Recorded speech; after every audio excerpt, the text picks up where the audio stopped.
woman was called the police by her powerful neighbors because she didn't belong there. But they didn't expect that a small card could make the entire police team salute. Don't miss this spectacular moment of reversal. You won't believe your eyes. What the hell is going on here? The shriek tore through the morning peace, piercing and full of rage. Lisa Carter didn't even need to turn around to know where the sound came from. It wasn't a question, it was a declaration of war. Karen Walker, in a candy pink tracksuit and pristine white sneakers, was striding across the street like an approaching hurricane. She didn't shout from a distance. No, she marched directly to the moving truck, spreading her arms as if to stop the giant vehicle with her own slender body. The two movers, who were carrying a small cabinet on their shoulders, stopped abruptly, their faces a mask of confusion. "Stop, right now. I said, stop." Karen bellowed, her face flushed, pointing a finger directly at the two men. "Who the hell gave you permission to bring this pile of trash into my neighborhood?" Lisa stepped forward, gently placing herself between Karen and the bewildered movers. "Good morning," she said, her tone maintaining an almost unnatural calm. "I'm Lisa Carter, the new owner of number 24. Is there a problem?" Karen scoffed, an ugly sound that came from deep in her throat. "Carter. That name means nothing to me. I don't care who you are. I care that you and your circus act are contaminating golden fields. Get out of here now." "This is my home," Lisa repeated, her voice beginning to take on a slight edge of steel. "We are moving our things in and we will try not to disturb anyone." "Not disturb anyone," Karen practically screamed in her face, tiny specks of spittle flying out. "Look what you've done. A disgusting truck, filthy cardboard boxes, and you, look at you." Ripped jeans, a faded t-shirt. "Who do you think you are, daring to set foot here?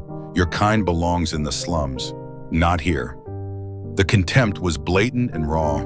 These were no longer veiled insults. This was a direct assault. Lisa felt a cold jolt run down her spine, a conditioned reflex honed in places where insults could lead to deadly violence. But she remained still, her spine ramrod straight. "You have no right to speak to me like that," Lisa replied, each word clear and deliberate. "I have every right," Karen shrieked. "This is my world, my rules, and people like you are not welcome." As if to prove her point, Karen's frantic gaze landed on a stack of cardboard boxes on the sidewalk. She spotted one carefully labeled by hand, "Family Heirlooms, Fragile." A vicious smile spread across her face. Before Lisa or anyone else could react, Karen strode forward and kicked the box with all her might. "Garbage," she snarled. The box flew through the air, tumbling onto the hard concrete. A sickening crunch of shattering glass and porcelain echoed from within, a sound that made Lisa's heart clench. Inside were old photographs of her parents, her grandmother's heirloom tea set, irreplaceable things. All sound seemed to die. The two movers were frozen in shock.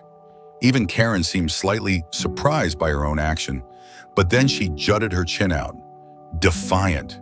The air around Lisa seemed to solidify. The calm on her face vanished, replaced by a terrifying stillness. Her eyes, which had only been cold, now darkened, boring into Karen. It was no longer the look of a new neighbor. It was the look of a soldier facing the enemy. "Pick it up," Lisa said, her voice low, almost a hiss through gritted teeth. Each word was like a stone thrown into the silence. Karen was startled by the sudden authority in Lisa's voice, but her arrogance wouldn't let her back down. "Me pick it up? Are you ordering me around, you bitch? Who do you think you are, you lowlife?" Lisa didn't move, didn't blink. "I'm giving you 3 seconds." This absolute defiance pushed Karen past the final boundary of reason. She trembled with rage and humiliation. She whipped out her phone, her trembling fingers dialing the emergency number. "You are going to pay for this," Karen screamed, pressing the phone to her ear. "Hello, 911. Please, someone's attacking me in the Golden Fields community at number 25. Hurry." She began to perform. Tears welled in her eyes, her voice quivering with fabricated fear. there's a strange woman. She's incredibly aggressive, trying to break into a house here. Yes, she just assaulted me. She destroyed my property. No, she's threatening me. Please, hurry. Send everyone. I'm in danger. I'm not safe. The drama peaked with a blatant lie. Karen had turned herself into the victim and Lisa into a violent invader. She hung up, looking at Lisa with a triumphant glare, certain that her performance would soon end with Lisa in handcuffs, being dragged away. But Lisa just stood there, her silence more menacing than any scream. She looked at the shattered box on the ground, then back at Karen. The real storm had only just begun. The wail of police sirens grew louder, a triumphant soundtrack to Karen's drama. She showed no fear. Instead, a smug smile played on her lips. This was her stage, and the police force was merely the props she needed to complete her performance. 2 patrol cars screeched to a halt in front of the house, and 4 officers emerged, looking alert. The commanding officer, a large sergeant with a meticulously trimmed mustache, stepped forward, his hand resting on his holstered weapon. "Who called 911? "Me, I did." Karen practically threw herself at the sergeant, her voice breaking into theatrical sobs. "Oh, thank God, I was so scared. This woman, she's a maniac. She tried to break into my neighbor's house, and when I questioned her, she cursed at me and attacked me." She pointed at Lisa, who remained silent beside the broken box. "Look, she even destroyed my property," Karen shrieked, gesturing brazenly at the box. "That was my family's antique porcelain dinner set. She threw it on the ground." The lie was so blatant that the 2 movers stared with their mouths agape.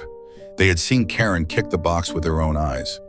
The sergeant narrowed his eyes, sizing Lisa up from head to toe. She looked tough, but her silence in the midst of this storm put him on guard. "Ma'am, we need to see your identification. Right now." "My name is Lisa Carter," Lisa said, her voice steady, without a hint of a tremor. "And this is my house. That woman is lying." "Lying," Karen screamed, her voice echoing down the street. "You dare call me a liar, you bitch. You see, officers, she's insulting me right in front of you. What are you waiting for, cuff her? Or does the law not apply to this kind of trash?" She turned to the neighbors who were peeking out from their doors.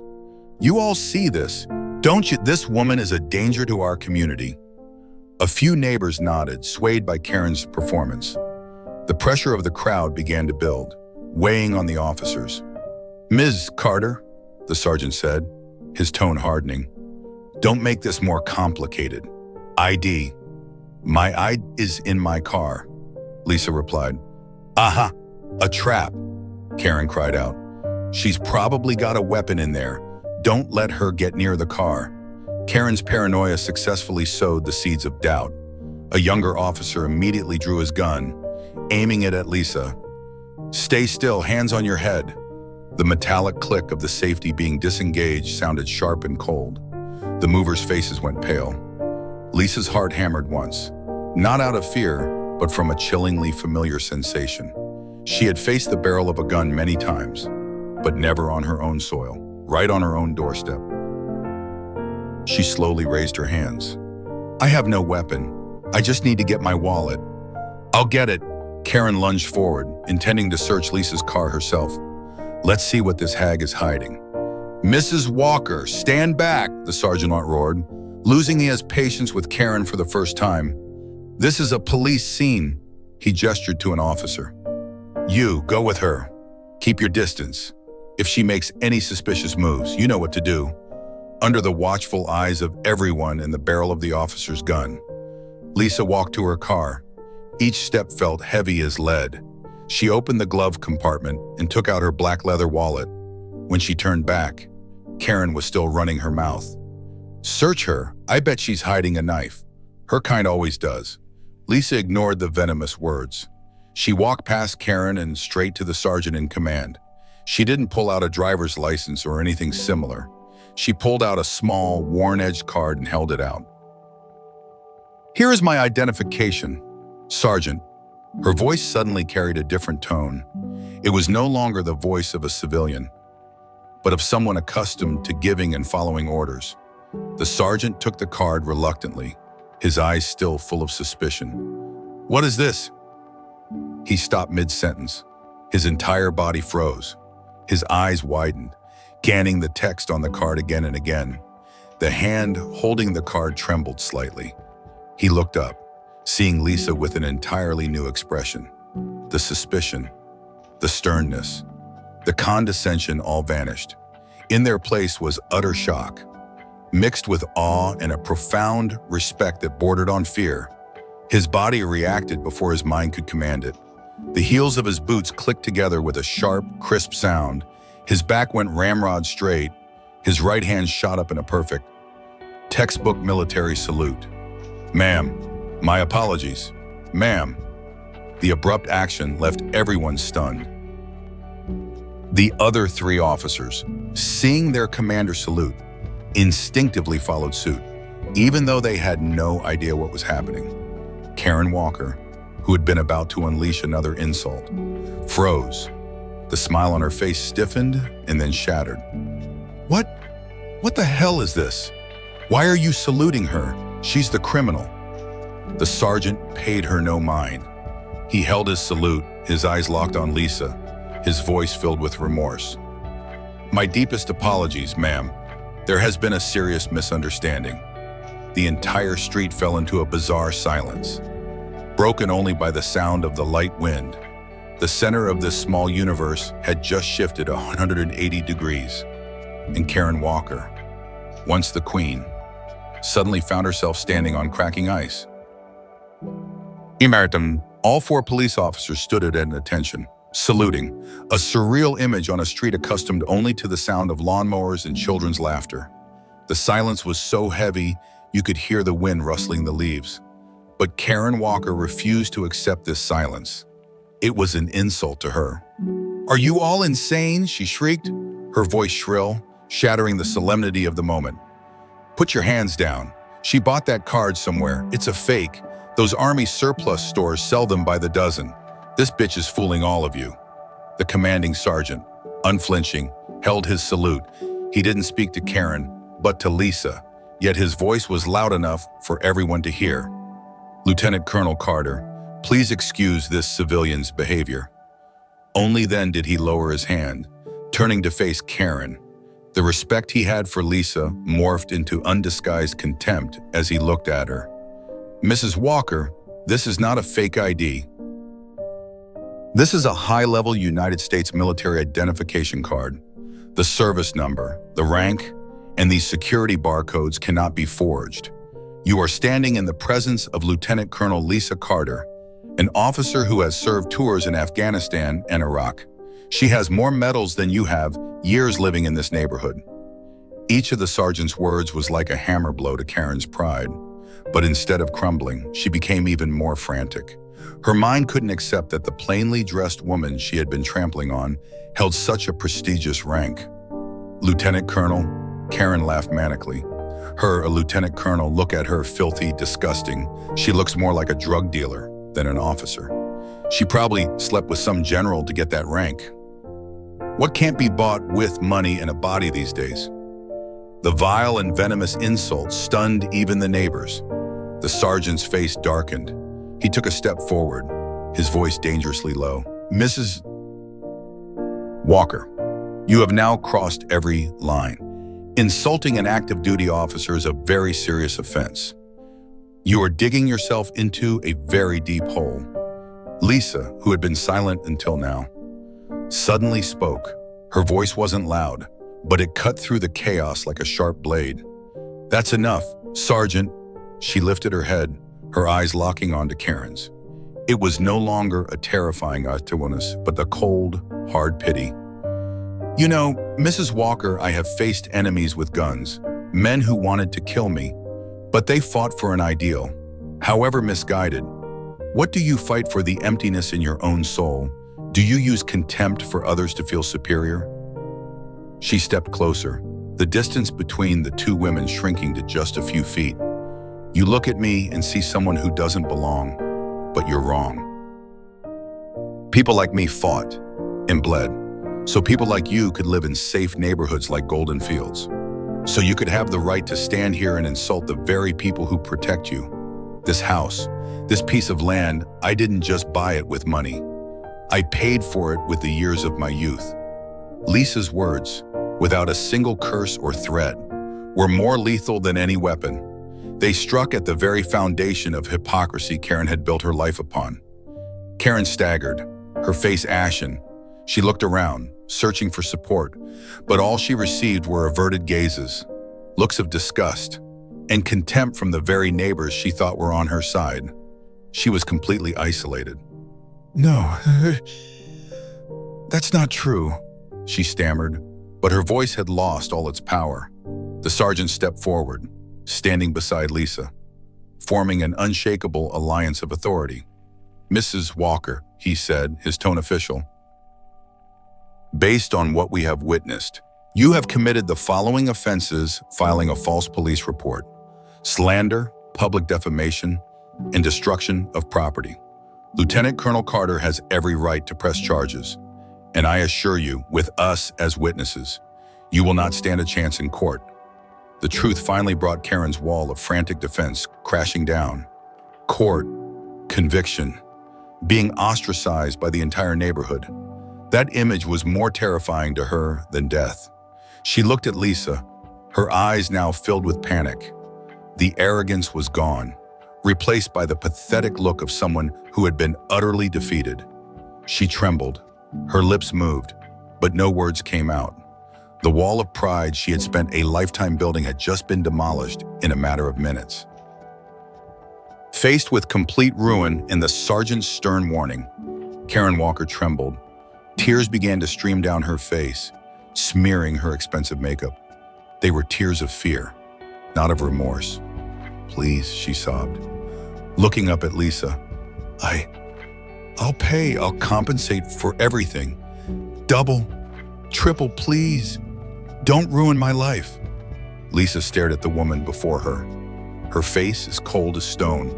She had seen similar tears in faraway places, tears of bargaining, not of repentance. Her well of pity had run dry. "Do you think everything in this world can be bought with money?" Lisa's voice was sharp, each word a cutting edge. "Do you think you can use money to erase the insults you hurled at those who have sacrificed? Do you think you can use it to buy back the honor you tried to trample?" She took another step forward, the power emanating from her forcing Karen to retreat instinctively. "Your money is worthless to me, but your actions have consequences." She turned to the commanding sergeant. "Sergeant, I will not be pressing civil charges against her." A flicker of hope ignited in Karen's eyes, but Lisa immediately extinguished it. "Because I believe in the military and state's legal systems. I want the police department to file an official report on all of Mrs. Walker's offenses, filing a false 911 report, providing a false statement to the police, and willful destruction of property. I want a copy of this report sent to the JAG office, Judge Advocate General's Corps, and to the Golden Fields Homeowners Association. I want an official, permanent record of her conduct." Every word Lisa spoke was a fatal blow. An official report, a permanent record, sent to the HOA. This was worse than a civil lawsuit. It would be a permanent stain on Karen's record. Irrefutable proof of her character, utterly destroying the social standing she had worked so hard to build. The sergeant nodded decisively, his eyes filled with respect for Lisa's decision. "Understood, Lieutenant Colonel. We will proceed immediately. Mrs. Walker, you have the right to remain silent. You will be receiving a court summons." Karen collapsed onto the concrete, burying her face in her hands and letting out a pathetic wail. Her cries were met with no sympathy, only the cold silence of those around her. Lisa didn't look at her again. She turned to the two movers who had witnessed the entire event. She took out her wallet and pulled out a sum of cash far greater than their fee. "This is for your work, along with compensation for the distress and wasted time. I apologize that you had to go through this." The movers were stunned, quickly waving their hands. "No, ma'am, we can't. You did nothing wrong." "Take it," Lisa said, her tone leaving no room for refusal. "It's about respect. You've earned it." She pressed the money into their hands, then pointed to the broken box. "Please help me bring the rest of the items inside. This one, leave it for me." As the police finished their initial statements and departed, leaving Karen to be questioned by another officer. The street fell into an eerie quiet. The neighbors' doors had all closed. The show was over. Lisa knelt alone beside the box of heirlooms. She didn't try to salvage the broken pieces. Instead, she carefully picked up each shard of the picture frames and the tea set, placing them in another empty box. She worked slowly, methodically, like a soldier clearing a battlefield after a fight. Each fragment was a reminder of the price of prejudice. A car pulled up. Her husband, still unseen, got out and quietly placed a hand on her shoulder. He said nothing, simply offering his steady presence. "It's over," Lisa said softly, her voice holding no triumph, only resolve. "It's just beginning," he replied, looking toward their new house. "Welcome home, Lieutenant Colonel Carter." Lisa stood up, dusting off her hands. She looked at her house, not as a shelter, but as a fortress built on a foundation of honor, protected by inner strength, and won through an unwanted but necessary battle. The morning sun shone down on her, no longer the harsh glare of confrontation, but the warm light of a new chapter, a chapter she was fully in command of. From that day on in Golden Fields, no one dared to judge a book by its cover again. Lisa Carter's story is proof that we should not be quick to judge others by their appearance. Calmness and self-respect have won over narrow-minded prejudice. Thank you for watching. If you love the story of justice and inner strength, don't forget to like, subscribe to the channel, and share your thoughts below.